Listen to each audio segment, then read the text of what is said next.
Continue. Okay, we are recording. Let me also share the screen. It's all the most elegant parts. Okay. Maybe Natalia, because I know your mic is on. Could you just confirm that you can see the screen? Yeah, I can do. Excellent. Okay, here we are. So welcome to our event with our favorite guest speaker, Natalia Parker. The sort of shortened version of this talk is Cognitive Perspective of Language Learning. If you are not aware of our social media and website, then everything's on here. Ironically, the slide will be made available, and all the slides will be made available on our website, which will have our website's address on it, as well as all of our promotional handles. So it's really easy. It's just www.ubccast.org, and then you can find everything on there. So we will introduce ourselves as an organization, and then we will introduce Natalia, and then some house rules, and then everything else will be down to Natalia. So here we go. So we are the UBCCAS. We are a group of undergraduate students who study, most of us study Russian studies, but some of us also look at other cultures and disciplines. So we have some people that look at Central Asia, we have some people that look at Ukraine or study Ukrainian, and we are an association which is open to everybody who engages in Eastern European, Slavonic, or Central Asian studies. And we do include the Caucasus in that, if it's not too obvious. So our aim is to unite students around the UK with a place for discussion and academic support. So some of our previous events have been social and also a year abroad event, which some people have found really useful. And we hope that we can constantly keep helping undergraduate students. We do plan to have an event every month. So in October, we'll have a talk about postgraduate studies. In November, we'll have a symposium. And in December, we plan to have a careers talk. So lots planned, and hopefully lots to be gained. And as I said, everything's on our website. In our events, we have a separate events page for that. So that link is there. And ironically, this will be on the website. So there we go. Just quickly, Natalia Parker, obviously she will describe herself in more detail, but just so you have a rough idea as to who she is and just how qualified she is to give this talk. She's a lecturer at the University College London, and she has been teaching for over 20 years in the UK. She is the Languages and Linguistics Stream Lead at the BASIS, which is sort of like the UBCCAS, but much older, much more well-established, and for people with a lot of qualifications, such as Natalia. She's completed the UKRI-funded research project, which she will be talking about today. And she's a regular presenter at the American Association of Teachers of Slavic and Eastern European Languages, as well as many other international conferences. And she is the author of a textbook on learning Russian, nominated for the American Association of Teachers of Slavic and East European Languages Book Award, which is called Russian in Plain English, a very basic Russian starter for complete beginners. And I've had a quick flick through of the first few chapters, and I really wish I had that book when I started, because it just simplifies everything that your brain would have been doing mental gymnastics over. So if you have the opportunity to have that book, have access to the book, I really recommend it, especially if you're in your beginning stages. So just some quick rules and disclaimers. So as you know, we are recording right now. So bear that in mind with regards to having your face on or off camera. Please keep yourself muted for as much as possible, unless we're in the questions section and you are asking a question. I think in general, Natalia is up for discussion and, conversation. So it's not a hard and fast rule, but for respect for when others are talking, do keep yourself muted. We should be aware of that by now. If you need to leave at any point, just do so quietly. You don't need to send a message into the chat saying, I need to leave because XYZ, but thank you. At the very end, when everyone's leaving, that will be your chance to say, oh, thank you, or whatever. But obviously be respectful of anything that may be still ongoing. Natalia will be accepting questions on a rolling basis, meaning as she speaks, she'll be more than happy to accept questions. But if it does become overwhelming and we're really struggling to get things done on time, then we may have to stop that, wait for the talk to finish, and then we can have questions at the end.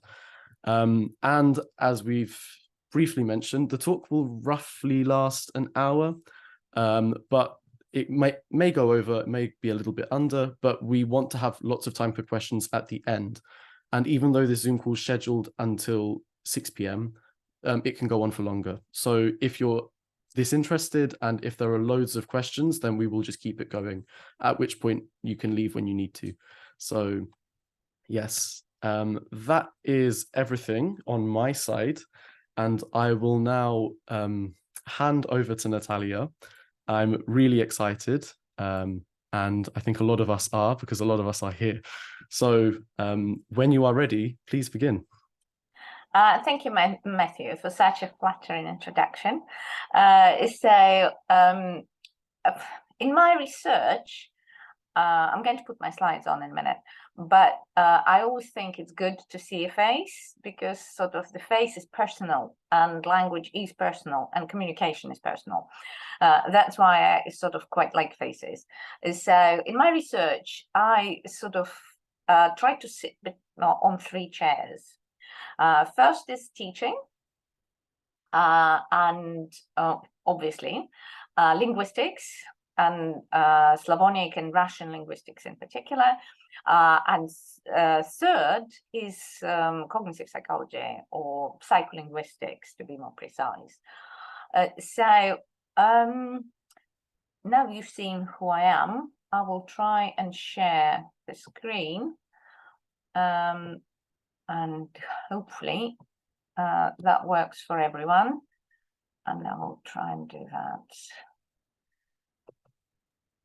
So can everybody see my screen? Yeah, I can see it fine. So I think everyone else should be able to. Right.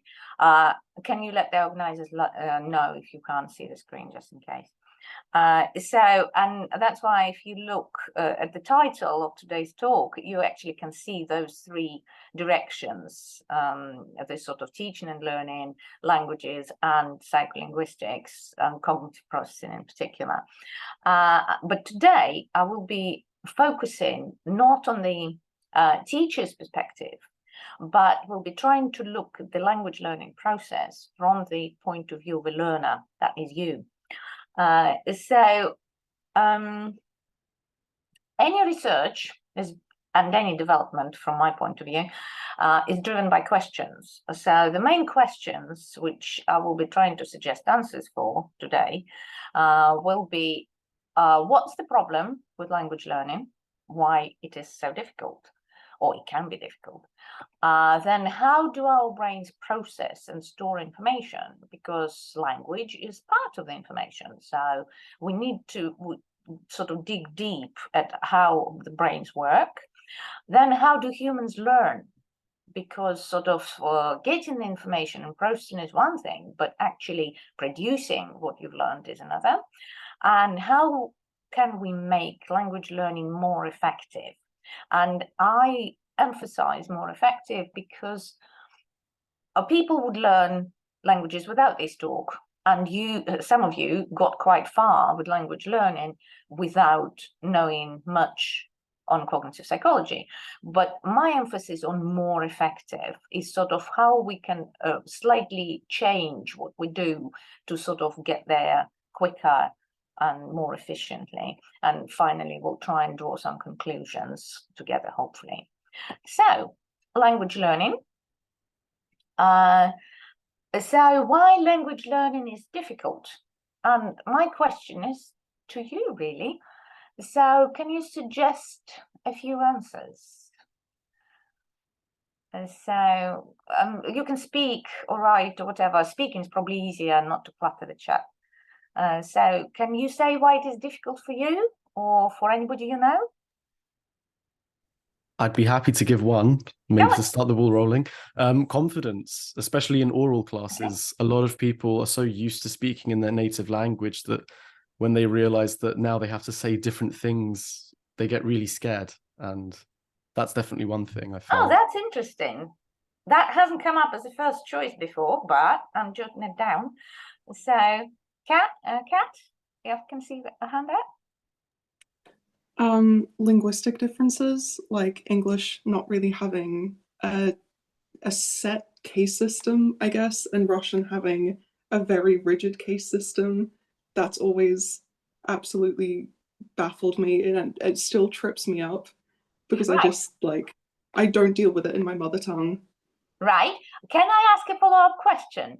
What is particularly difficult about cases? Because you understand them probably sort of theoretically, don't you? Yes, Yeah. yeah. Why are they so difficult? Logically, they make sense to me, but having to deal with words changing, like endings, case endings, plurals, your adjectives as well, gender. Okay. English doesn't deal with these as much as Russian does, for example. Yeah, I appreciate that. So it is just, yeah, it's the changing of words that doesn't compute, I don't think, as much to the English speaker. I quite like your word compute. I like that. I'll come back to that in a minute. Think you can. Anybody else?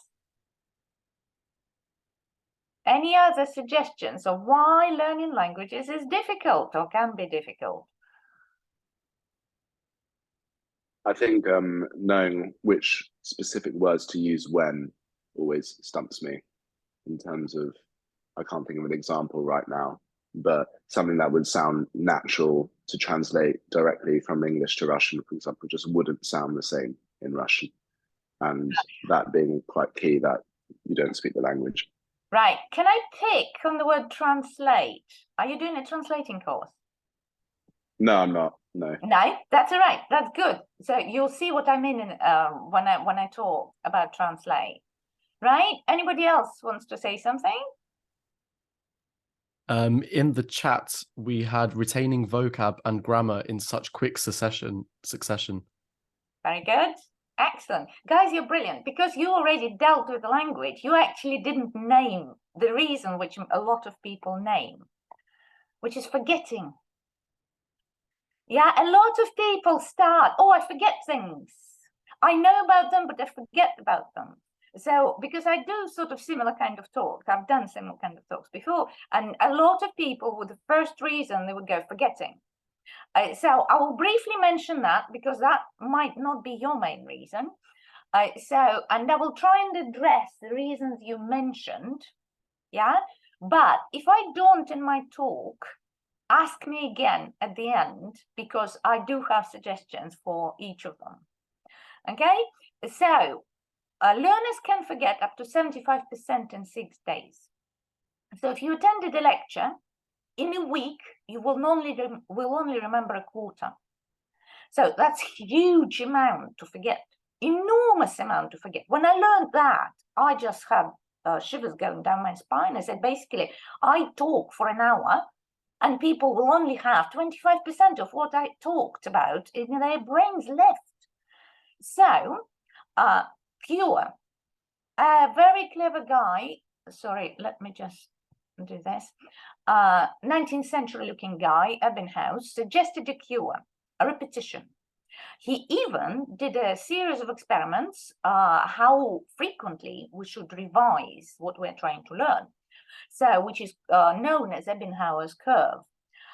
So this is still valid over 100 years on for a certain amount of sort of retainment. But language is not all about memory. And what Kat, for example, was mentioning about endings and differences, a linguist suggested a bottleneck hypothesis. That looks like a bottleneck. And it basically says that our knowledge, our theoretical knowledge of syntax, words, which is semantics, pragmatics, Sammy, I think, mentioned how to use words, that's pragmatics, or which words to use. It all gets stuck when we try to produce it, when we try to use it. And the main sort of sticky point is functional morphology, which is virtually all that number of endings, huge number of endings, which we often have. Not necessarily in other languages, morphology can be in a different form. So how do we go about this? how our brains process information. So because I said we'd look at it from the point of view of cognitive psychology. Long-term memory. I started with forgetting. You didn't, but I did. So a lot of people think that whatever we have to remember has to go in long-term memory, which is partially true, which is sort of true, but to a degree. Bedley, a long time ago, 1974, discovered that there is a different type of memory, working memory. Some of you might have heard it. Working memory is sort of different type. It works like some kind of buffer, which holds the incoming information for a very, very short period of time, for split second virtually, before shoveling it off to long-term memory. So for us learners, working memory is of paramount importance. So I will be mentioning working memory again, so pay attention. Along with all the wonderful advantages of working memory, it has one huge disadvantage: extremely small capacity. We actually can't hold more than 5, unless you have exceptionally large working memory, then up to 7 items at one time. We can then sort of put them into long-term memory and hold more items, but at one point in time, we can only hold certain sort of very limited number of items. What is an item is a different question. If you're interested, ask me. So this process is called encoding, and our main aim as learners is to make that process extremely effective, because that's how we sort of retain information. So to effectively encode the information, the new information which comes in, this information needs to be connected with something which already exists in long-term memory. And that's, again, is very, very important. Finally, working memory is also important when we're trying to retrieve that information back from long-term memory into that buffer to produce it. So let's imagine we sort of hit the form like Londonier, to make it very simple and understandable for everybody, in London. So it got into our working memory, quickly shoveled into long-term memory. But to say the same thing, we need to do the opposite process. Go to long-term memory, fish out that Londonier, and then put it into working memory and produce. So to retrieve successfully, that path between long-term memory and working memory should be frequently activated.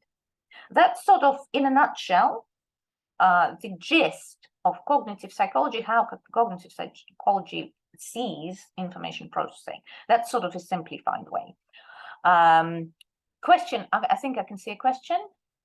Yeah, sorry, it's just from me. It's a bit unrelated, but still in the same topic. It says there that information to be effectively encoded into long-term memory needs to be connected with something. But as a child, when you're learning a language, you don't really have anything to connect that with. Did you come across that in your research? You'd be amazed. To start with, I don't study children because I don't do L1 and I only do L2. L1 is your first language, which used to be called native language, but now native is a bit of a dodgy term. So L1 is what you learn when you're a child. So L2 is what I deal with, is the second language which we learn at any stage in our lives. Bilinguals learn it very early, and you and me learned second language when we were adults.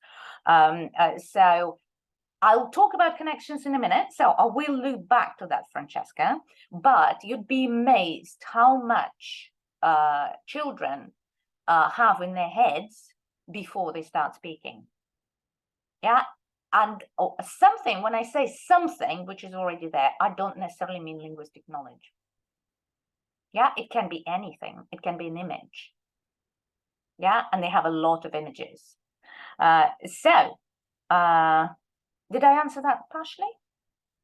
Yeah, perfect. Thank you. Okay. So, small little recap on this slide, which is going to be important. So, small capacity, new knowledge, new information has to be connected to old information, which is something which already there, and we need to actively, frequently, sort of use the retrieval paths. Right.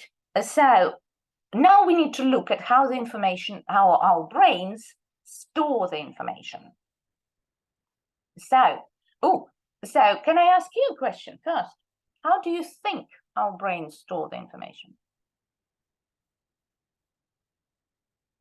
How do you imagine the information?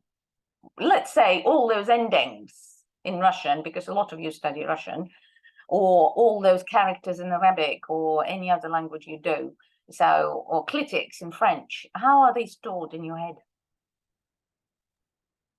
For me, for like Russian endings, it's all in tables, all in rows and columns. Right, okay, thank you. Anybody else? I think for me, sometimes it started off as tables, and as I exposed myself more, it became more audially. So, like, I would think Vlondinier, and I would hear it rather than see it. But at first, I was seeing it. But, All right, okay. Kat? Yeah, for me as well, it's about the sound of the words, and I try and listen to as much Russian as I can. And now that I'm on a year abroad, I'm being taught in Russian, and it starts to make more sense the more you hear it. Okay. So also for me, very auditory experience. Okay, thank you. Anybody else?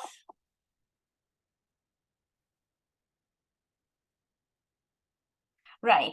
Okay. So to start with, can I sort of deviate a little bit from the question of storing? Scientists are still not sure how exactly we imagine, for example, words. Is it a concept? Is it an image? Is it actually writing or whatever? They can't agree on it. And it might be that we all imagine it very differently. But can I sort of straight away say that language skills, like listening, speaking, they are different skills. So if you do a lot of listening, you will be very good at listening. Yeah. And if you do a lot of reading, you'll be very good at reading. And it might affect how you remember things. So that might be to do with that. But I'll come back to that later. So tables, you said tables. I haven't got tables, but I've got filing cabinets. A lot of people imagine that their knowledge is like a big filing cabinet with a lot of drawers. Some people say spider web. Well, I have to disappoint you, it's neither. So spiderweb is probably marginally closer, but it's still too organized. So if I give you this, 2 sequences of letters, which one would you remember easier? would it be the one with more vowels? That's one way of doing it. Anybody else? Familiar sounds. Say it again. Familiar sounds. Familiar sounds. Very good. Yeah. Anybody else? The fact that the first one has the same of one letter makes it easier to remember. Yeah. Okay. Anybody else? I think the fact that you can like read out the first one and the second one you can't really read it out as well is just makes it easier. How do you? Oh, thank you, Will. How do you read the first one? Like Elpa. Okay. Okay. Anybody else? Can anybody else see anything hiding behind the first one? The first one is up or backwards. Yay! Very good. So any of those tips, any of those tips are fine, but they have the first one has associations, the other one doesn't. It has connection in your brain, which the other one doesn't sort of tweak. This is a map of Berlin from outer space. So you can see why I'm talking about it. So it was taken in 2017, which is over 30 years since the fall of the Berlin Wall. But can you see where the Berlin Wall was? Yeah, there's a slight color contrast. Yes. the East Germany and West Germany happened to use different lighting systems. So, and 30 years on, after the Berlin Wall came down, we can still see the difference because the connections were made 30 years ago, over 30 years ago. That's more how our brain looks. That's how we learn. We make connections. They're not necessarily orderly. In fact, a lot of them are not. So you named a few reasons for remembering that first sequence. You made your own connections. Yeah? So, and please remember that when you're learning. The connections is the most effective, strategy to remember something and use.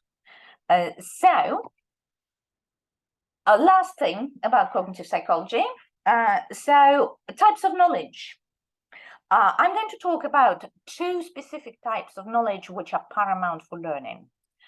The first one is declarative knowledge, or more or less knowing about. So when you study linguistics in your language lessons, when you study grammar, what you're acquiring is declarative knowledge. The second type of knowledge is procedural knowledge, which is more or less knowing how. So does this look familiar? So that's your declarative knowledge. But when the child opens their mouth and speak, they do not use declarative knowledge. They use procedural knowledge. They know how to do it. So what neuroscientists discovered is that these two types of knowledge are stored in different parts of the brain, which means the sort of aim of any language learner is to convert what they've learned in their lessons, in their books, that is declarative knowledge, into procedural knowledge when they try and use the language. So please don't get me wrong that declarative knowledge sort of turns miraculously into procedural knowledge. It's not. What you do, you form procedural knowledge which can be connected to declarative. And then gradually you start using more and more your procedural knowledge and revert to your declarative knowledge less and less. It's not like declarative knowledge ceases to exist. It still exists, but you don't need it anymore because you do it on the autopilot. Right? So our aim in language learning is to build procedural knowledge. Happy with that? Any questions? Sounds pretty straightforward. Yeah, it does. But now we will have a look at how is language information is presented to us as learners. So this is like a block of knowledge. Let's say prepositional case. Yeah, you studied it in year 1. That's sort of what you probably had. So you have a stack of blocks. You have verbs, instrumental, genitive, aspect. That's how sort of language information is presented. You have this kind. What kind of knowledge is this? Declarative or procedural? This would all be declarative, right? This would be declarative. So you acquired enormous amount of declarative knowledge. But what do you need to produce speech in the foreign language in L2? Procedural knowledge. You need procedural knowledge. So our question is, how do we build that? So this is linear. Yeah, declarative knowledge is linear. So look at the shape. Shape is sort of going to make sense in a minute. So now we're going to have a look how humans learn, how children learn, let's say. Yeah. So though I said I don't do children, I do read about it. So for example, that's a building block. Let's put that's bit of information. That's another bit of information. And then another bit. Right? Then we combine them. Right? In small portions. they don't study the entire prepositional case. Yeah, they sort of do bit by bit. They've learned Londonian, then they learned Muscovia or something like this. So then a new bit comes in, different color, and they incorporate that into whatever they already had. See, those red and yellow blocks are still there, but green goes among them somewhere, right? So we connect new information to old information. So, another one. So, and another one, let's see what happens. The structures get more complex, but the yellow and red blocks are still there. We haven't abandoned that original prepositional case which we had. So, but they use the new items. Often, look, that pink block appears everywhere. Yeah, that retrieval path which we had in the working memory gets activated very frequently. So, sorry, that one. Now let's build the walls, let's build the structures. So, and that's roughly how our sort of speech is built from the start. So what you are doing as a particular language speaker, you are building a functioning language, which is different from your L1, from the one you had from birth, and it's different from your target L2, because I'm a Russian native speaker, your language would be different from mine. In language and linguistics, there is such a concept which is called interlanguage. I personally think every student, language student, should know that concept. It's your own language. No language learner has an interlanguage which is identical to any other language learner. They're different. You know different things because you use different strategies, you read different things, you listen to different things. So you build your own functioning language. But my emphasis is on functioning. So it has to be functioning. But look at this now. The shape is different. It's not linear. It's called the learning spiral. So the guy who first suggested it is Jerome Bruner, whom I'm a great fan of. He lived in the 60s, long before cognitive psychology developed, and learned long before people know what they knew now. But he suggested that that was the most effective way of learning. So now what we need to try and do is to apply this kind of spiral to what we do. Yeah, and that's your procedural knowledge. So let's give it a go. So if we put that spiral, and now let's say introduce material in small amounts. So let's take one function, location. We had our Londonian of Muscovia. So, and one function only, not the entire paradigm of prepositional case with all the exceptions and subclasses and plurals and everything. And so just get one, yeah, one ending. And familiar vocabulary. It has to be connected to old learning. So how do you get familiar words in year one? So I think in my 5th lesson, I do an activity when I basically ask people ask my students to think of 5 people they know who live in different places in the globe and put them and then the places in the random order in English. They can't even read properly, even read Russian properly. So, and then I explain this verb and year, the start, year, the end, say it's prepositional case, that's what you have to do. And they produce the forms which sort of Manchesteria, Birmingham, Canada, America, or whatever. And the purpose is, in pairs, they have to establish who lives where. So they don't know verbs, they know not much, not many words in Russian, but they can read the English names and the English city names. And they sort of ask questions. John, Manchesteria, John of Sheffield, John, Leeds, until they get where John is. So, and that's activating, frequently revisiting the same forms. So if we now do grammar forms, one function of location, we'll get sentences. So They didn't memorize those sentences. They have never seen those forms. They constructed them. They built them themselves without my help, really. So you then have to read the forms, then you have to say them. Ideally, you need to listen and then to write. That's called all-round development.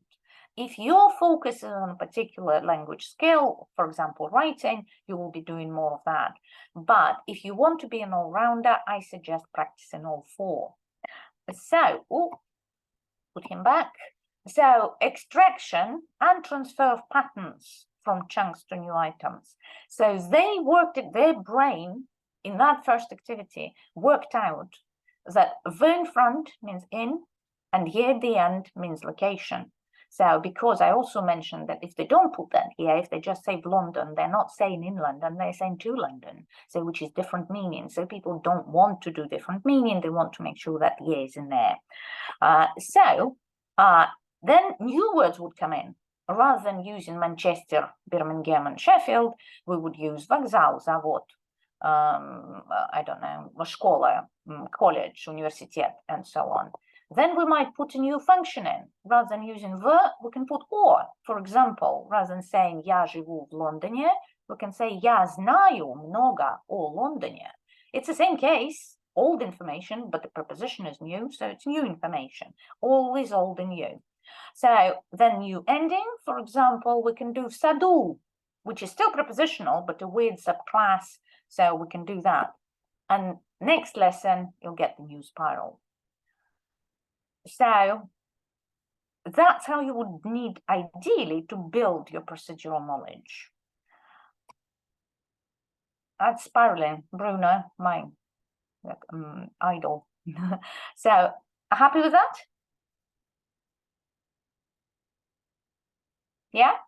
Questions at this point? Sounds good. We've got no questions in the chat so far. All right, okay. Last thing, when I put here at the bottom, extraction and transfer of patterns from chunks, that sounds very scientific and linguistical. What I really mean is you have to understand what you're saying. Yes, there are some techniques when they sort of say, if you sleep and put the recording on, your brain will still register it. Yes, that's true, it will register some of it. But you have to consciously analyze your knowledge. You sort of need to be, you know how they call these days, take the agency of learning, take charge of your interlanguage. You sort of notice something and go, oh, what's that? That wasn't there before. Is that a new ending? Is that an exception, or is that a rule? So it's called noticing. The guy called Schmidt discovered it first in the 80s. And he discovered that the person can live in the country of L2, of second language, for a long time and never produce a single ending because he never noticed them. So if you're interested, ask me about that later. So please keep an eye on what you say and what others say and what you read and what you hear. So depth of processing, I'm not going to stick too much on this. Some of you might have come across this before. But if you want to know more about it, ask me later. So if you look briefly at this sort of table, if we look just on the surface, it's called shallow processing. It actually doesn't stick in our brain for long because the deeper the processing, the more we understand and dig deep, the more chances we have to retain the information. So if we, for example, just look at, do you remember those sequence of letters? So if we just look at, is it capitals, is it vowels? Vowels is already deeper, but if you sort of just look at the shapes, you're not going to remember them. So, but does that word rhyme? Or somebody suggested it's like apple backwards. That's already deeper. And the deepest level when you start doing semantic or syntactic encoding, for example, here it's an example of semantic encoding. What would you put in here? But for you as linguists, syntactic encoding is paramount, is when you actually look at the word and say, is it a noun or a verb? And that's the question which a lot of language learners don't ask, and you should, because this way your brain will actually activate the retrieval path for a particular part of speech. And here is the quote of the guy who did a lot of deep processing research. It involves elaboration, rehearsal, which involves a more meaningful analysis of information and leads to better recall. And recall is type of retrieval, so it's when information goes from long-term memory back into the buffer, into the working memory for you to produce. So to sum this up, it's not quite conclusions because I'm going to go practical and give you some tips as well. But to sum up the theoretical bit, which I was talking about, the actual psychological bit, we sort of discovered that the main problem with language learning, though you called a few different ones, is the main problem is actually misalignment of the way the knowledge is presented. Do you remember that column of blocks, the linear way? And the way it is processed, which is the spiraling way. So our purpose is really to turn your declarative knowledge, your linear, the column of blocks, into the spiral. So how do our brains work? So we looked at working memory, and remember that its main quality, well, one of the disadvantageous qualities, a small capacity. It can't hold too much, so don't give it too much because it will forget some of it or discard some of it. So neural connections to exist in knowledge, make links, associations, connections, allusions, anything you can hang on to in your brain which exists.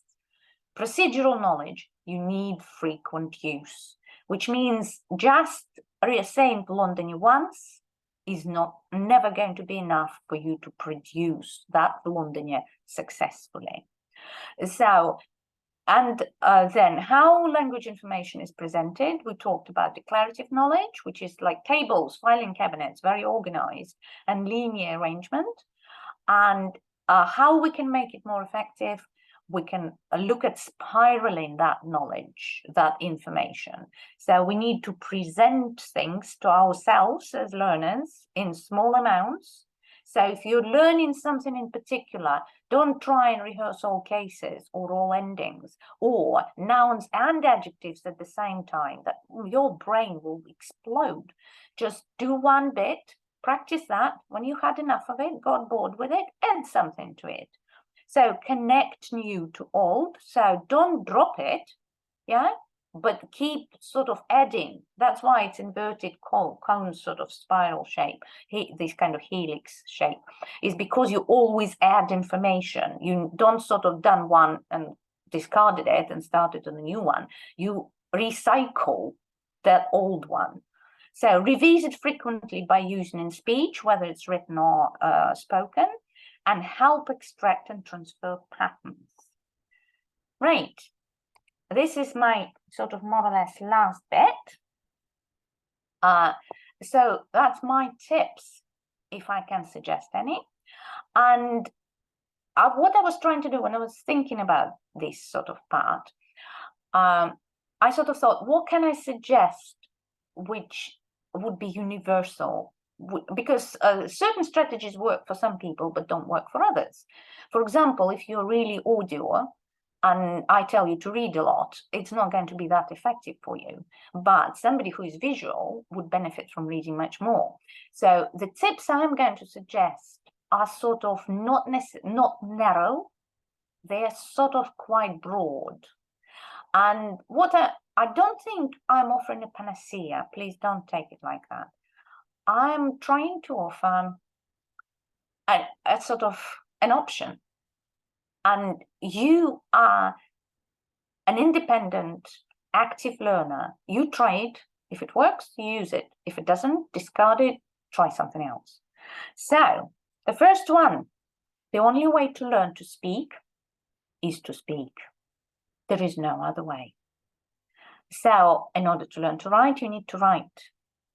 So if you do a lot of, I said at the start, if you do a lot of reading, you'd be good at it, but you'd be no good at speaking. If you do a lot of listening, that's fantastic. You'd be an absolutely amazing listener, but speaking would be lagging behind.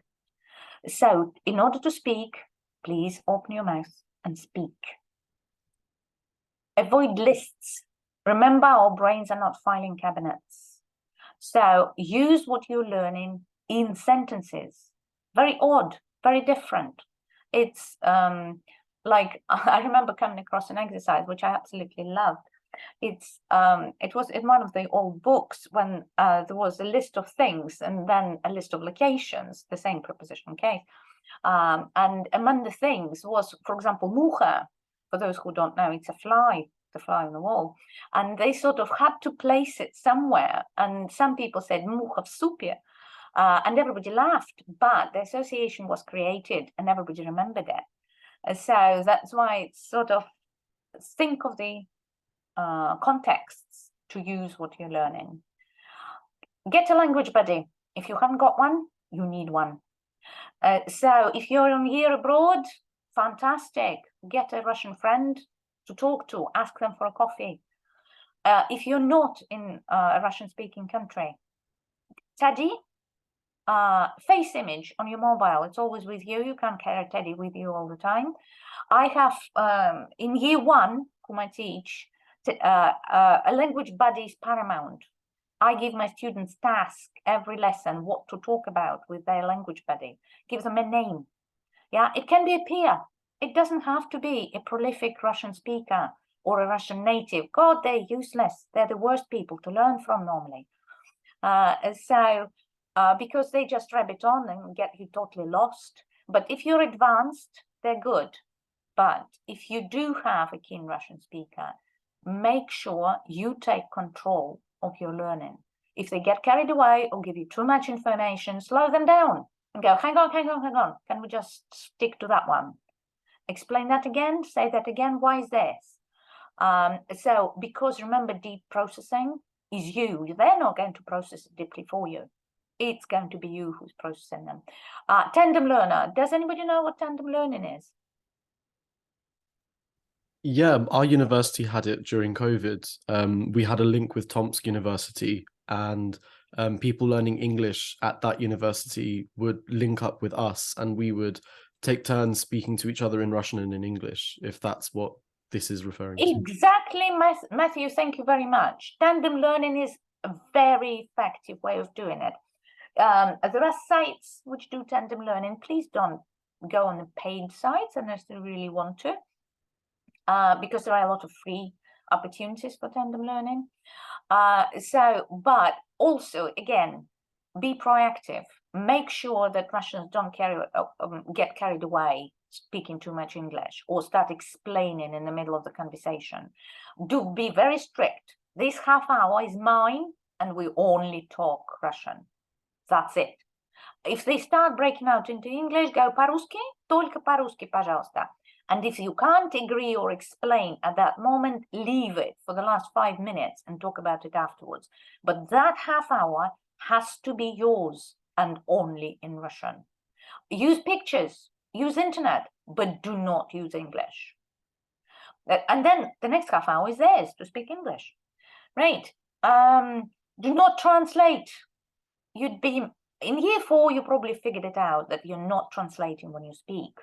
But in year 1 or 2, or even 3 sometimes, you'd be amazed how many times people form a sentence in English first, or whatever is your first language, and then try and produce it in Russian. That's the most disastrous strategy you can have in a foreign language, because you would always run into structures which are alien. I think Semi mentioned, is that structure appropriate? Is that word appropriate?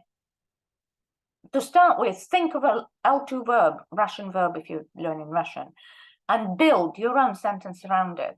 Stick who's doing it, what they're doing, put a full stop. Your sentence is done. You already said something.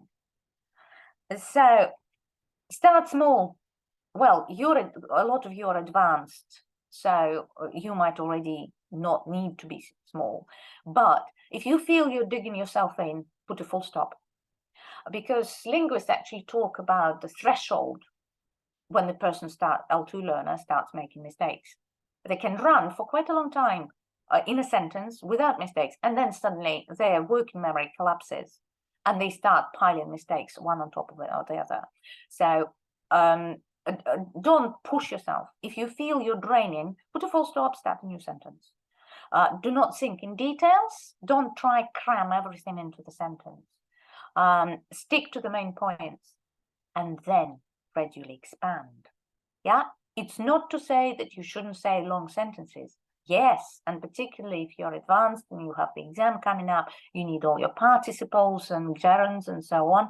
But start small and then add while your brain's coping with it. Do not aim to remember sentences.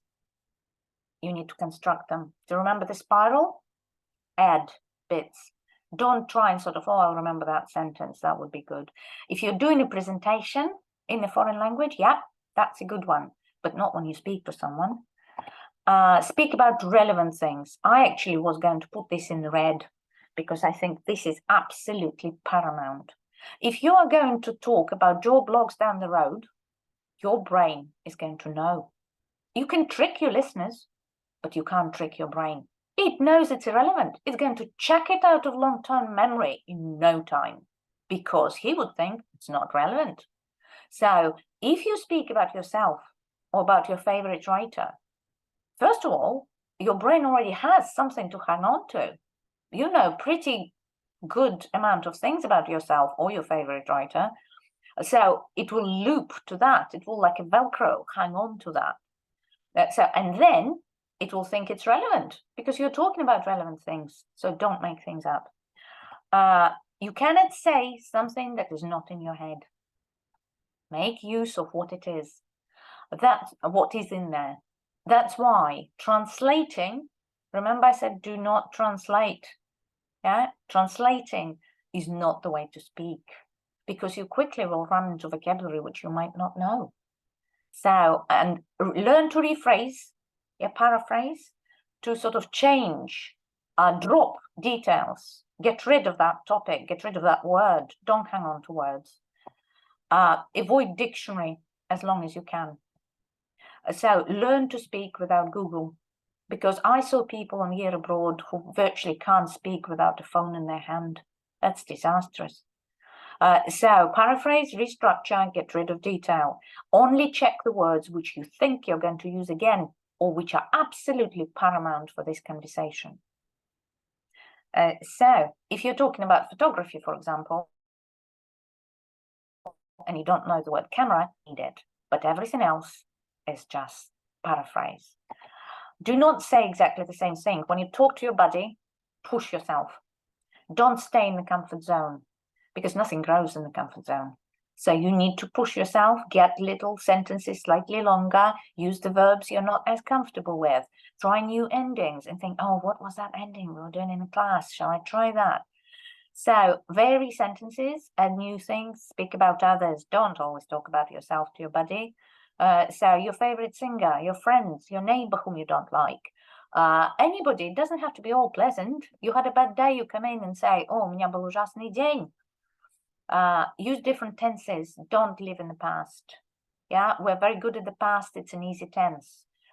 Do past flip to present and say, сегодня я пил кофе в кафе. Я обычно не пью в кофе, потому что дорого. Narrow your topics. Rather than, for example, saying, мой друг живет в Манчестере, он учится в университете.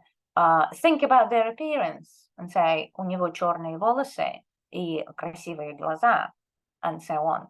So just just go diversions, you know, like spider diagrams. That's how your speech should be. You sort of have like a call and then you venture out. Finally, good practice to retell what you read or hear. Tell stories, but do not try to recreate sentences. It's coming back, looping back to memorization. Speaking is not memorization. We don't speak from memory. We speak from that buffer where we retrieve things from memory and build our own sentences. I'm a great fan of 5-point plan. Yeah, when you're trying to tell a story, yeah, briefly in your head, think who, where, when. Yeah, cover those 3, then add one more bit and say, I liked it. So you've already got the story. Or say, I hated it. And tell the gist in your own words. It's always in your own words, unless you're presenting or doing an exam. That's different. So I'm happy to come back to this during the question time. I'm more or less finished. That's my references if anybody interested. Credits for images and большое спасибо. And can stop here or can go to any other slide. Or I can stop sharing and just talk to you, whichever one you'd prefer. And we're good, we're on time. Yeah, thank you very much. That was not only well timed, but extremely interesting and insightful. I'm sure a lot of us have questions. I've got 5 in my head, so but I won't start them off. Yeah, so I think I'd like to keep the slides up so I can maybe keep looking at what is there so I can read back at it. But I'm quite happy. Yeah. I'm happy either way. Cool. I don't want to ask the first question though. So anyone who has any questions, go for it. Matthew, can I ask you to read questions from the chat if you see any, because I'm not monitoring the chat, if that's all right. Or people just speak. I'm quite happy to speak. Yeah, go for it. Francesca, I think you had your hand up first. Hi, thanks so much for your presentation. I was just wondering if you had any advice for when we're given long lists of vocab to learn for like the next day or the next week. What would be strategic to do? There are, if you key in vocabulary learning strategies on the internet, there is just a whole enormous amount of material. So I could suggest, I said avoid lists. It's not like you can't learn in a list. Ebbinghaus did. That's what Ebbinghaus, if you remember that 19th century guy, that's what he practiced. He practiced learning words in a list. And he proved that you can retain a list. But the reason why I said avoid lists is it's not helpful for your speaking, because sometimes if it's the word under number 13, you have to go through entire list to produce it, which is not, the conversation has gone by then. So, I'm not sure what you're asking, whether you're asking for list memorization tips or how to remember words to speak, because they're 2 separate questions. I guess it's how to remember words to speak, because speaking is the most important thing. Yeah. So my suggestion is sort of think of sentences where those words would fit and make those sentences relevant. Please don't do abstract sentences which mean nothing. So think of a person or a book or sort of some kind of event which you experienced, or an object, and sort of attach that word to that object or person. So, and say that sentence aloud. From what I've learned from my research from cognitive psychology side, when we speak, when we physically produce speech, something happens in our brain which sort of activates it more. So, because they did experiments when they sort of had groups of learners and one group spoke and the other group did it all in writing or sort of didn't speak, sort of filled the gaps in and whatever. And the group which spoke actually outscored the other group like a long way. So speaking aloud is actually a very effective way of learning whatever you're learning. And it's also some people who are very organized. I do have students who are very organized, but I'm not that type, but do cards with words. My suggestion, no more than 7 in circulation at one time, because remember our working memory is tiny. 7 is pushing it. I can't do more than 5, and I know people who do 3. And what you do, first of all, you do all 3 on different, not in a list, on different cards, or all 5, and put a Russian or your L2 on one side and your L1 on the other side. Never put the translation on the same side, because that kills it. The brain sees it, it doesn't want to work. So that's why you make your brain work. So you face the L2 first, the Russian side first to you, and try and remember what the translation is. Once you're done with this, flip them and face the English first and try, or your L1 first, and then try and remember your L2, your Russian, what's written on the other side. So, and make sure you say them aloud. Yeah, don't just say, oh yeah, I know that one. No, pronounce it.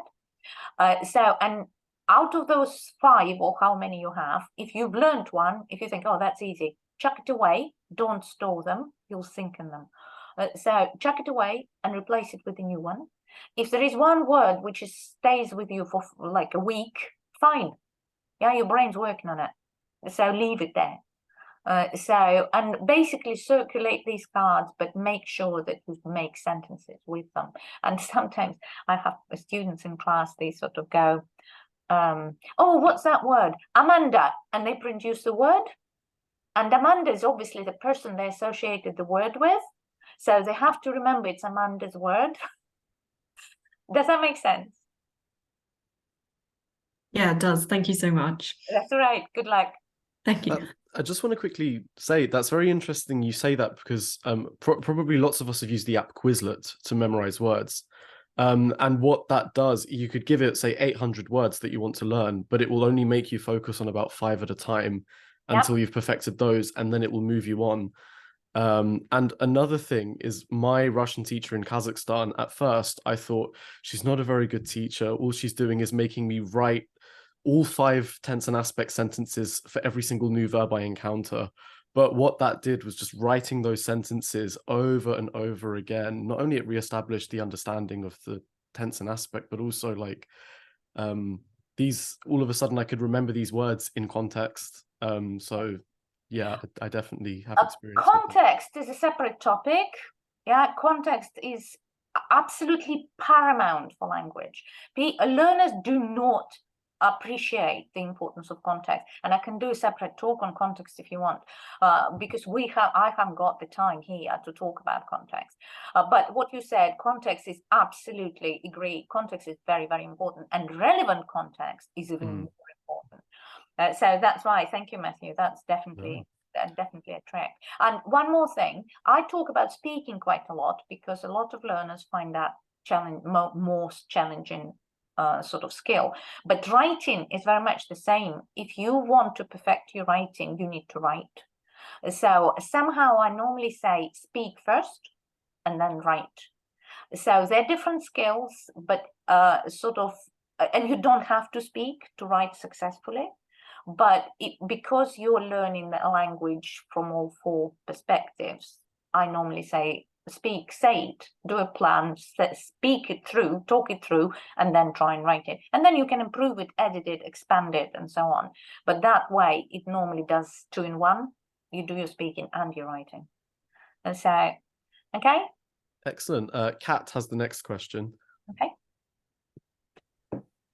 We've been talking a lot about speaking as a way to develop your knowledge of the language, but I'm wondering if you have any advice on how to become more confident in speaking so that you can aim to make more of these complex sentences, because I know that I have a decent understanding of the grammar and the vocab, and I can read very well, but when it comes to speaking, I totally lose confidence the minute that I start making even the smallest mistakes. So I was wondering if you had any advice on how to overcome that.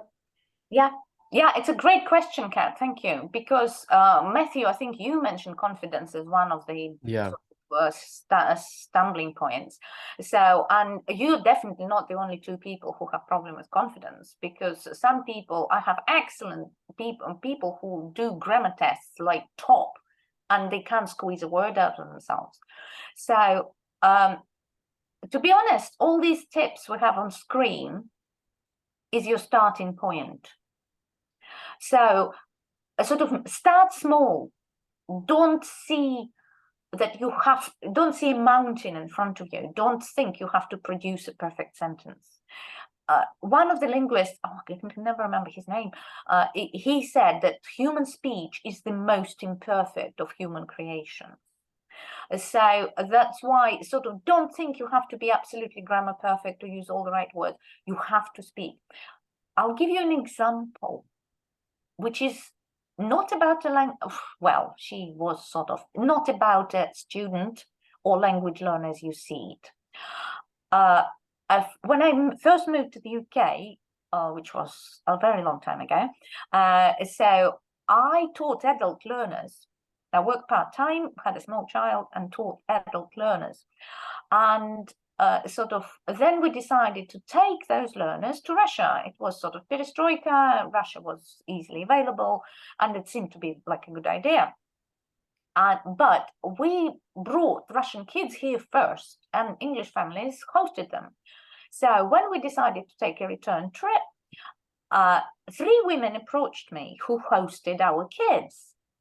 And they never were my learners. They knew nothing about Russian. They didn't have time. They were not interested. But because they were going, they said, look, could you give us 2 hours, sort of like on the alphabet and like a couple of words so we don't look complete idiots. And that's what I did. And you can imagine how you can teach anything in 2 hours, people who have no idea of linguistics or anything. So, well, I did what I could. And among the words I gave them was спасибо, привет, это, so they can point and sort of whatever, and меня зовут or something like this. So, and that's everything they went to Russia with. In the families, they had no problems because their kids communicated in English. But I had one lady, Scottish lady, she never said thank you in English once during the trip. She always produced спасибо. Whenever she saw somebody, whether it was formal or informal, she was going привет, and off she goes. And I was looking at her thinking, she speaks. She doesn't know, she knows no grammar, just knows absolutely zero grammar. She knows her vocabulary is minuscule, but she speaks because she actually uses that language that she got. And then we arrived to Kremlin, and if you ever been to Kremlin, I don't know whether you had a chance, and I don't know whether we ever would, but you have a long queue to hand in the bags because you're not allowed into Kremlin with big bags. And we're sort of standing, killing time. And then this Scottish lady turns around and goes, she went in. And we see this girl with fairly big lady's handbag, but quite big. And I said, well, perhaps they considered it a handbag because you can take a handbag in. So this Scottish lady picks up her enormous bag, marches up to the guy, to the guard, and goes, "Eto, okay," and points at the bag. The guy looks totally perplexed, sort of looks at her and goes, "Da?" And she went through. And the entire group who was doing Russian with me went, "She went." And I thought, she spoke. She used those 5 words to her communication to resolve her problem and get a solution. And I think that's the advice. Start little. You're not going to speak when you have like perfect vocabulary or perfect grammar. You have to get there. And the other one, get a familiar face. It doesn't have to be a human. It can be a teddy. I said a teddy. My girls love teddies, and not only girls. So give them a name. Say, "Доброе утро, Vanichka." I had a student this year. She had a little lovely teddy. She even brought him into class and said, he's called Vanichka. So, "Доброе утро, Vanichka, как дела?" And so on. If you don't like teddies, an image on a mobile, talk to them. So when you're faced with a Russian speaker, they basically would replace the teddy. And your brain would be in a similar situation, goes, "Yeah, I've already done that." And it's also good to have a ready-made phrase when you go blank. Because we all go blank on a regular basis. I still do. I probably did during the presentation. Yeah, I've spoken this language for nearly 30 years, and I still go blank occasionally. Yeah, it's how you recover from it which matters. So, and that ready-made phrase just will do it for you. I had a lady learning Russian with me who worked with children of Chernobyl charity.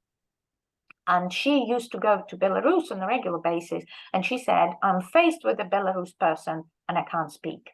And what we did, I said, imagine I'm sitting on your shoulder and saying, say it. And she had, "Я учу русский язык." That was her phrase. Then, as she progressed, she started, "О, я только учу," "О, я иногда забываю." She changed these phrases as she was going, but that "я учу русский язык" was always there. And every time she was going blank, she said, I imagined you on the shoulder and was going, "Я учу русский язык." And somehow it just broke the sequence and she carried on talking. So she actually went translating for the entire group of 12 people now. So, which means she has less and less problem speaking to a Russian-speaking face. I hope this is useful. Kat, was that useful? Yes, it was very useful. Thank you so much. Good luck. I hope it is. But what I said at the start, I'm making suggestions and you try them and see whether that works. But the more the amount of speech you're going to produce, the more confident you would feel. So that's all the declarative knowledge which you have in your head is going to gradually help you build the procedural knowledge. And procedural, sorry for deviations, the procedural knowledge has lots of wonderful advantages. It does have one disadvantage. It's impossible to get rid of it. So once you build it, it's in there. And it's sort of, it's normally a good thing that it's in there. But if you ever watched, what is it called? A Great Escape? When they are pretending to be Germans and somebody says, good afternoon, and he turns around and says good afternoon in English, because that was his procedural knowledge. If you know what I mean. Anyway, any more questions? I promise I don't want to do this after every question. I guess this is just fascinating for me because I've been thinking about this for years. How can I, make everything easier? But I would definitely say that I had a really good Russian pen pal, but the problem was her English was like C1, C2, and my Russian was A1, A2 at best.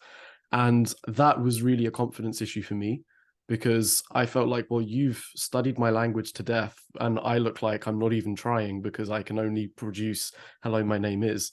And then on my year abroad, where I met so many people that couldn't speak my L1, or barely could speak my L1, all of a sudden my confidence was boosted, because I was thinking, oh, now if I'm embarrassed by my mistakes, it's okay, because if they tried, they'd be making mistakes as well.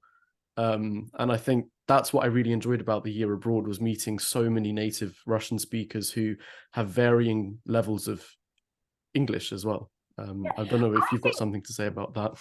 Yeah, a lot of people sort of find the year abroad like that. Not everybody, I have to say.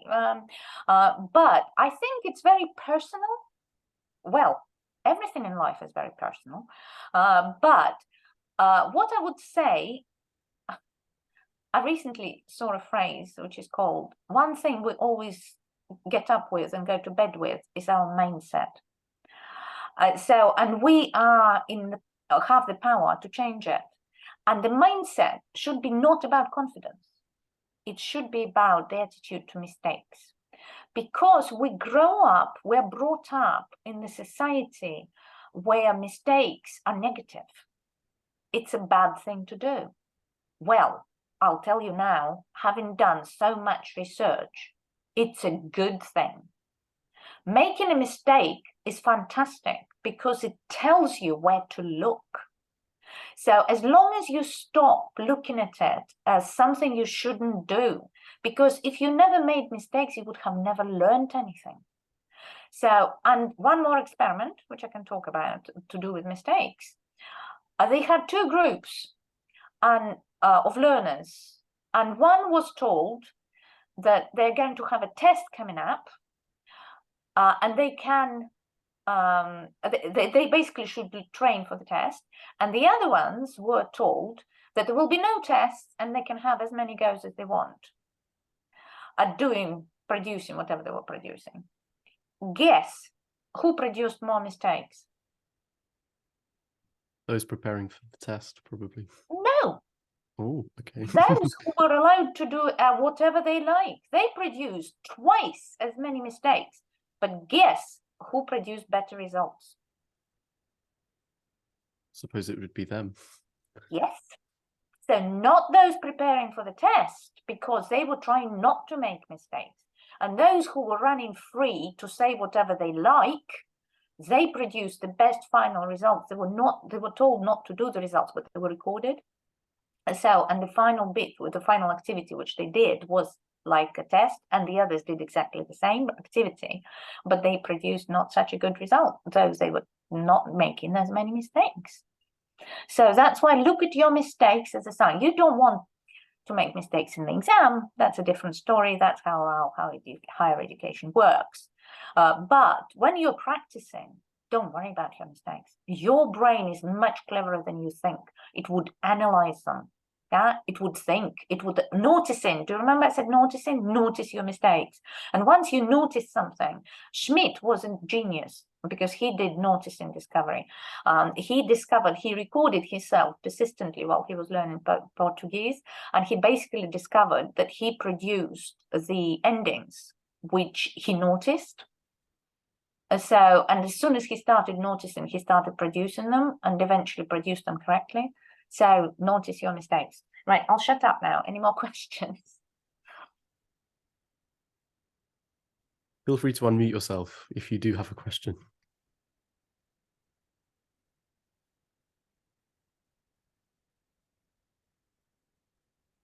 Okay, it's your chance, Matthew. You said you had 5 tech questions. Well, I think some of them have been answered throughout the discussion anyway. I'd say this is sort of related back to learning vocabulary. I found that when I was just trying to learn words and words and words and words, it was a useless battle and they just weren't sticking, no matter what methods I was using. And then I started to realize that once I started to learn short phrases, not like entire sentences, as you said, but just short phrases and puts context to things, etc. But it was much easier. And then it was much easier to build my sentences with the shorter phrases that I'd already had pre-packaged. And I'm wondering if there is evidence to suggest that maybe not learning, one word, but also not learning a 10-word sentence, but if there's a happy medium once you get to a certain intermediate level of language learning, where learning larger quantities of short phrases is more useful than the individual words, if that makes sense. Definitely, anything more than more than one word is more effective than one word. That's for sure. Because first, even when when I start my year 1, I always say start again. There is such a concept as called collocations. Does anybody knows what that is? Would this be like natural slang or natural use of language? Or... No, collocation is a combination of words which go together. Yes, like spoiled milk or stale bread in English. Yeah. Mm-hmm. So it's the words which go together, and the collocations. There is enormous amount of collocations. And I normally, for year 1, I normally say learn words in context, as you said, learn a collocation, because they're learning cases. Okay, you're year 3, year 4, you already sort of have a good idea of cases and you already know how they operate. They haven't got a clue what that is. So, and that's why I say don't, for example, learn sir. Learn бутерброд с сыром. And what they learn then is a sort of chunk, but that chunk works as an analog. Our brains are very good at analyzing analogs. They love patterns. Yeah, they hang on to those patterns. Бутерброд с сыром is a very sort of basic, very easy thing to do, but it does enormous amount of things for you. First of all, if you're a cheese lover, that's a ready-made phrase for you. If you're not a cheese lover, it gives you the masculine instrumental. But what it also gives you is that cheese sandwich, which is a noun phrase which doesn't contain a case, and cheese goes first, in Russian is flipped and used with the case, which is бутерброд с сыром, and it involves a preposition. So next time you have a noun phrase, like for example, milk bottle, you will think twice before putting milk in front of the bottle, because you know you have to flip it and go through the case. And it's everywhere, because that's how our case operates. So that's why I think it's sort of collocations are paramount for learning. The further you go, year 4, you have отказаться, yeah, which is refuse. What does that go with? Can you name it at the click of the fingers? You have to produce отказаться от, then it отказать кому, and so on. If you learn it in a collocation, it's already there for you. You don't have to think. And that's what procedural memory is about. So, do any of you use collocation dictionaries? I didn't know they existed. For my year 1, they're paramount. So the easiest one is ko. Just get ko. It's so easy, so primitive, so wonderful to use. So it's English, COCO. So it's collocation something. So if you key in ko collocation dictionary, you'll key in. But my dear colleague developed that specifically for year 1.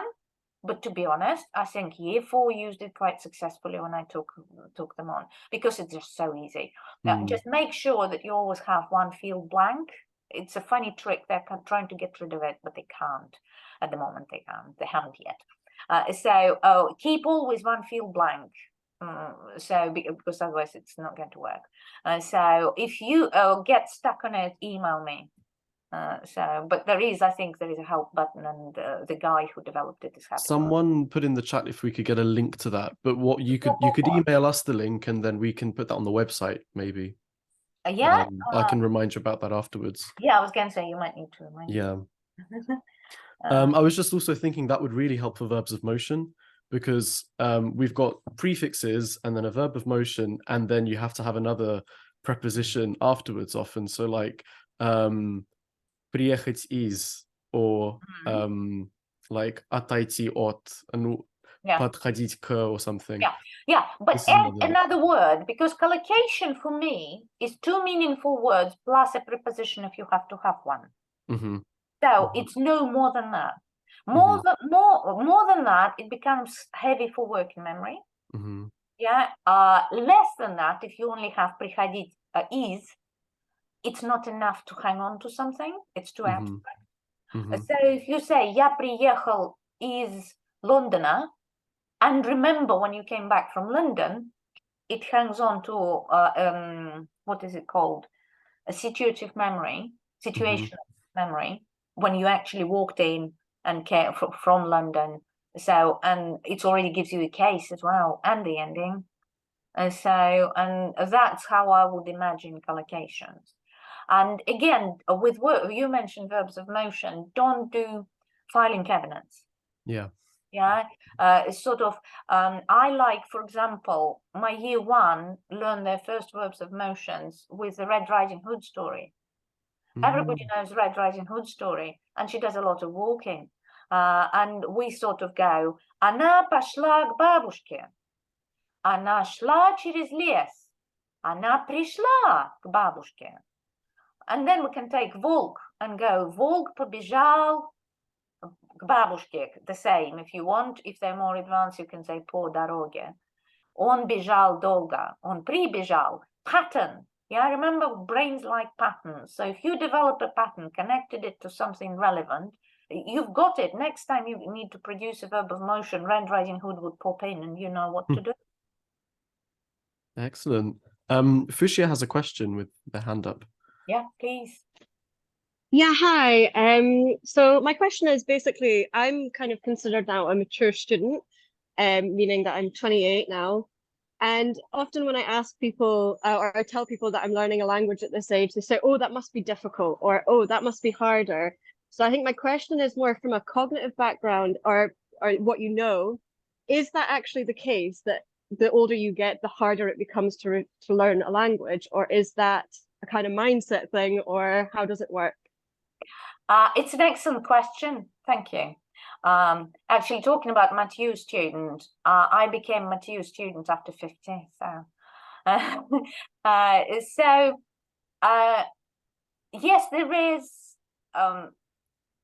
is a theory about sort of cutoff points in language learning, but it's first of all, it's in the point of the theory. And then it depends what you mean by language learning. So critical period theory says 15, at the age of 15, we start comprehending language in a different way. Up to 15, we're sort of, our brain is still growing, so we're making those neural connections easier. But my oldest student was 84 when he started. So he was the most prolific reader. In 5 years, he was reading Dostoevsky. So it's just an example. He was exceptional. I wouldn't say it's a rule, but it's an example. So with regards to elasticity of our sort of neurons, they normally say after 45 something, the elasticity sort of starts giving in. But my answer to your question, it's individual. So if you use your brain, you know that motto, use it or lose it. Yeah, use it. The more you use it, the more elasticity you will have in your neural paths.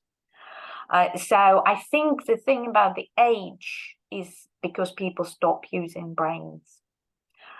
So my daughter actually told me, I didn't discover this through my research. She did biology, and she said, you know, Mum, every time we think, or every time we learn something new, our brain moves. I didn't know that. So, and apparently it's like an exercise. If you move more, you get better at it. So that's why keep learning the language, you will get better at it. Develop your own strategies, and you'll succeed. So from my experience, over 20 years of experience as a teacher,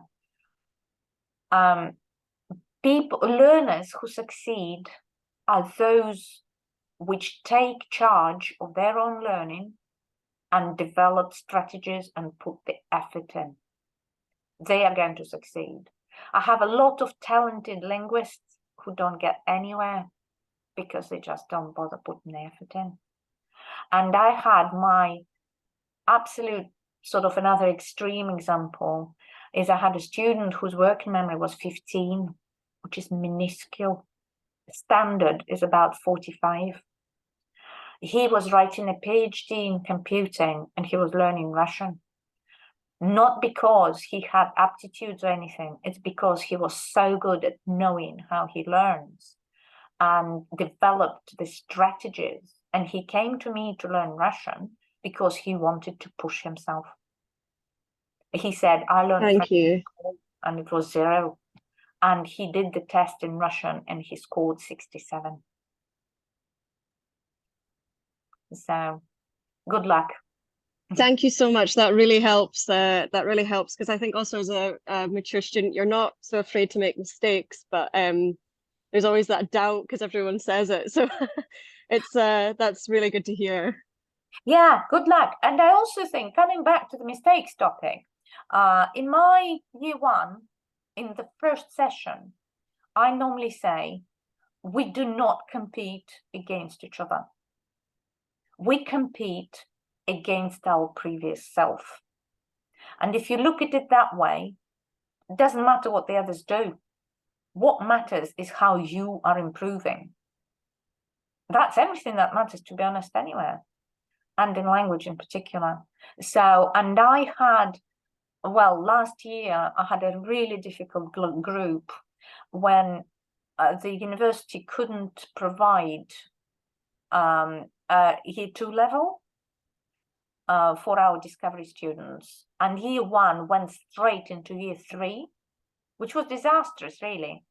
But there wasn't enough takers for year 2, so they were there against people who already did 2 or 3 years of Russian. They were non-degree students. They were discovery module. So, and they just barely did a case system. And what surprised me was that the split in results wasn't that year 1 who skipped the year and those who came later. The split was very different, it was straight in the middle, those who worked and those who didn't.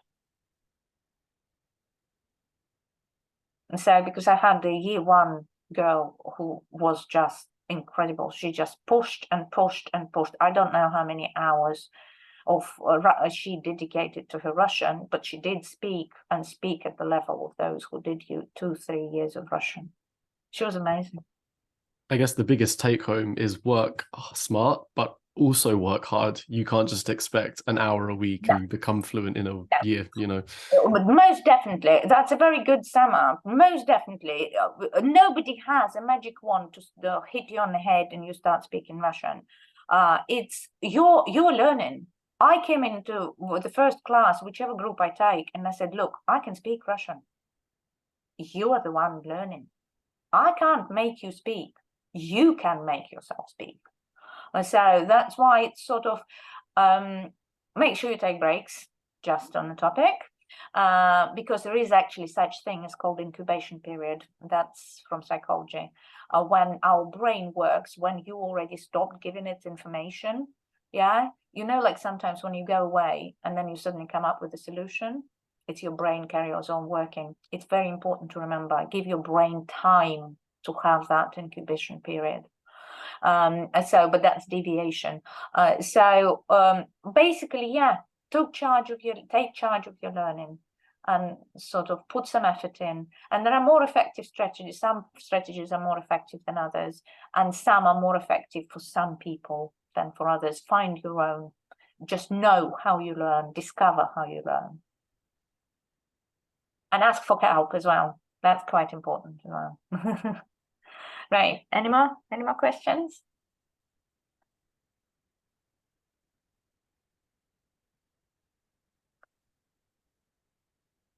Right, can I stop sharing? Yes. So I can come back to the people can see me. I like faces. So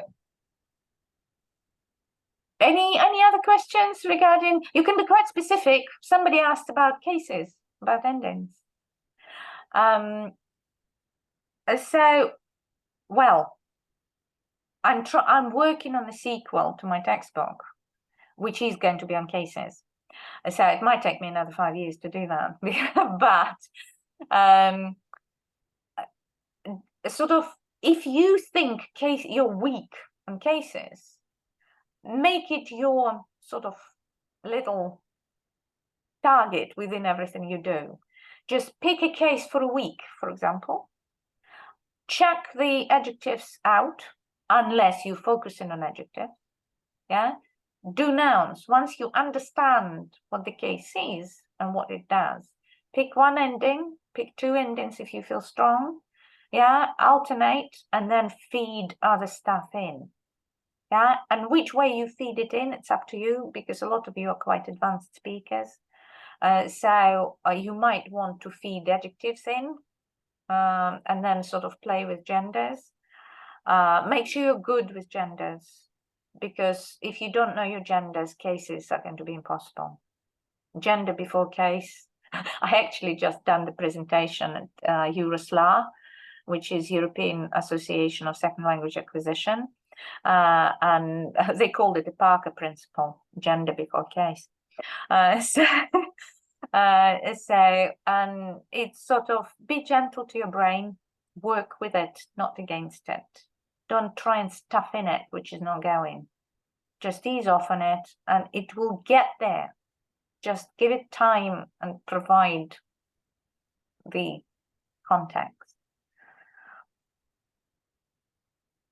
The other thing with cases, while I'm thinking about it, is think of a general, very general meaning of a case. For example, like dative, a lot of people find dative difficult. I always think that dative is when it's connected to animates, to humans and animals. You know that we class animals as animates.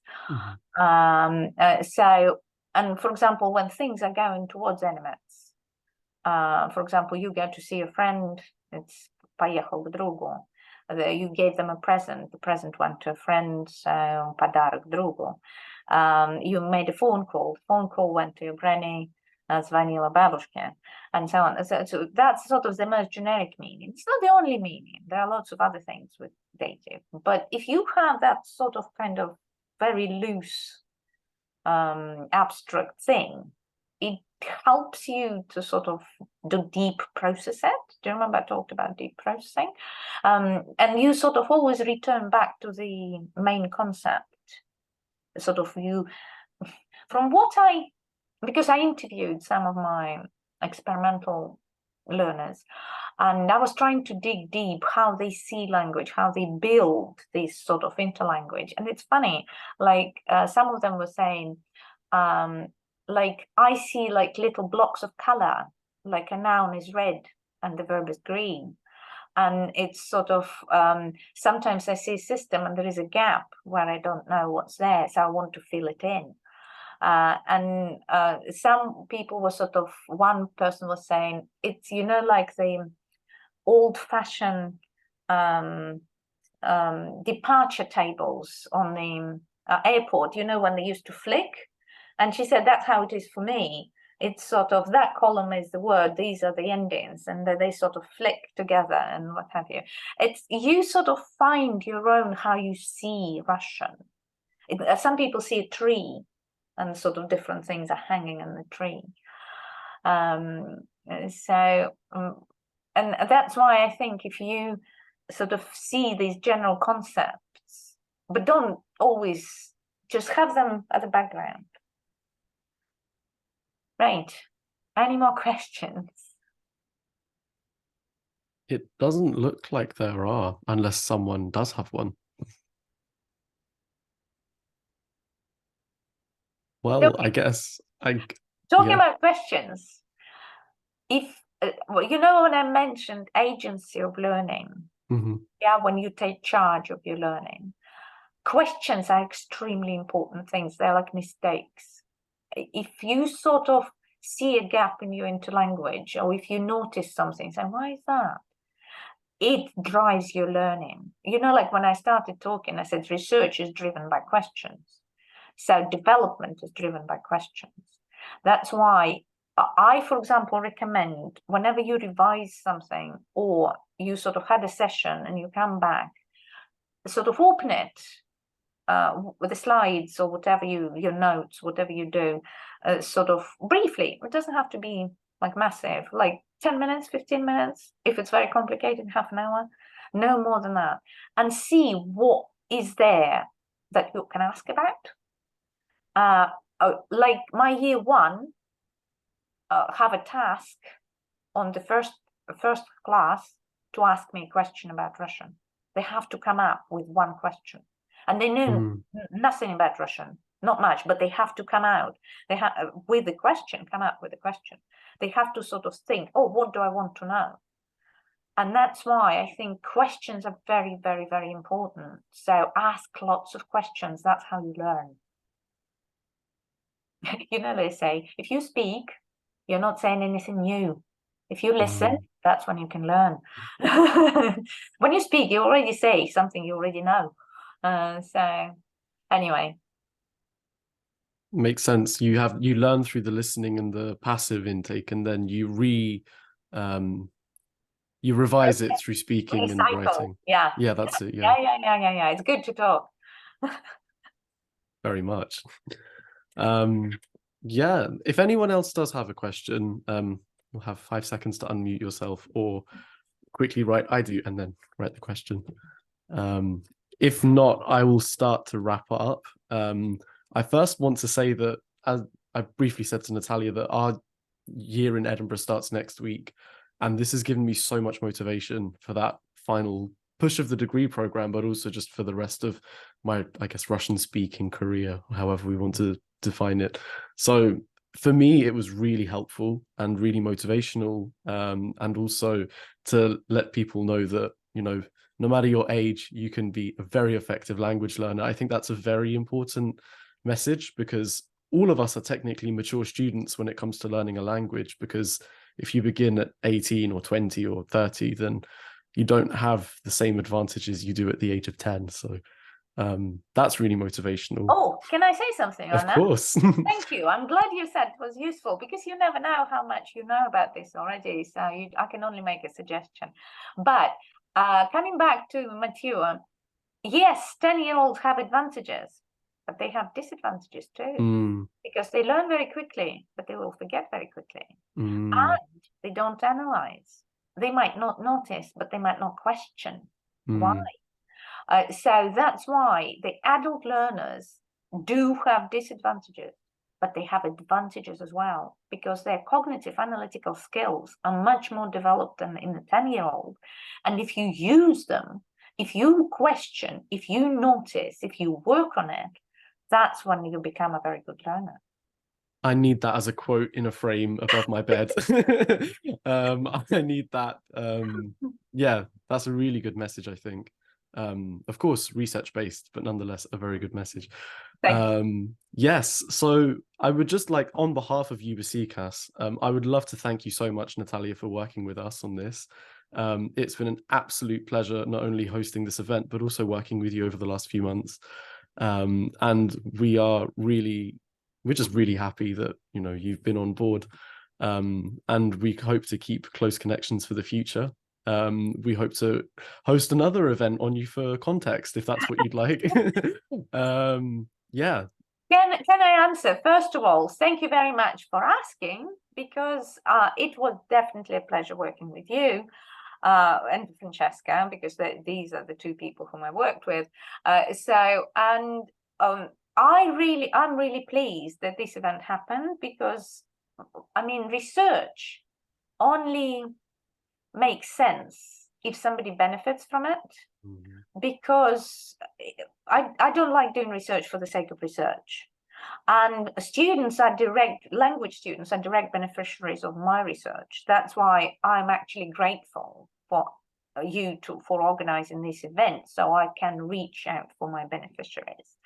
I would be definitely interested to work with you again if you think of a topic, or I can think of a topic. So, and I hope sort of those who were here, they spread the word, and sort of we attract more people. So I'm very happy to help. Also, you can find me on UCL website, CEAS. I'm not in linguistics, because UCL linguistics has, I'm in CEAS, which is Slavonic and East European Studies. And I'm very simple. I'm Natasha.Parker@UCLAC UK. So I can type that here, or you can just find me as Natalia Parker. That's my official name. On UCL website. I'm the same person. And so